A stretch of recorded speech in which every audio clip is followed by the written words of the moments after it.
Match list one में हमें क्या दिया हुआ है, एक्सपेरिमेंट, कौन कौन से एक्सपेरिमेंट हुए थे, and list to the phenomena discovered, कौन कौन से एक्सपेरिमेंट से कौन कौन से फिनोमिना डिस्कवर्ड हुए थे, इसका हमें यहाँ पर एसोसिएशन देखना है। तो Davisson and German experiment, Davisson and German experiment में हम लोगों ने इलेक्ट्रॉन्स का बम्बार्ड किया था और हम लोगों ने ये फाइंड आउट किया था कि इलेक्ट्रॉन वेव नेचर के होते हैं, मतलब इसने बेसिकली वेव नेचर बताया था। तो देखा जाए तो यहाँ पर पहला ही हमें दिखता है, तो basically this A will match up with the first one.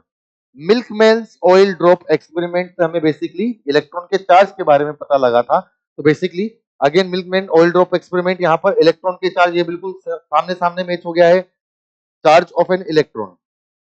Rutherford experiment ने हमें बताया था, मॉडर्न में हम लोग पढ़ते हैं, रदरफोर्ड एक्सपेरिमेंट ने हमें न्यूक्लियस के एग्जिस्टेंस के बारे में बताया था कि बीच में कहीं पर एक कोई बहुत ज्यादा पॉजिटिव चार्ज है, जहां पर जाकर 10⁸ इलेक्ट्रॉन्स में से या 10⁸ अल्फा पार्टिकल्स में से एक अल्फा पार्टिकल 180 डिग्री पर डिफ्लेक्ट होकर वापस आ जाता है। तो रदरफोर्ड के एक्सपेरिमेंट ने हमें इलेक्ट्रॉन के एग्जिस्टेंस के बारे में बात करी, मतलब कि basically this will mate by this.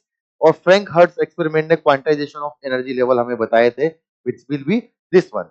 So A हमारा 1 के साथ मैच होना चाहिए, बी हमारा सेकंड के साथ मैच होना चाहिए, सी हमारा फोर्थ के साथ मैच होना चाहिए और डी हमारा थर्ड के साथ मैच होना है, मतलब ऑप्शन नंबर बी यहाँ पर हमारा सही आंसर होना चाहिए।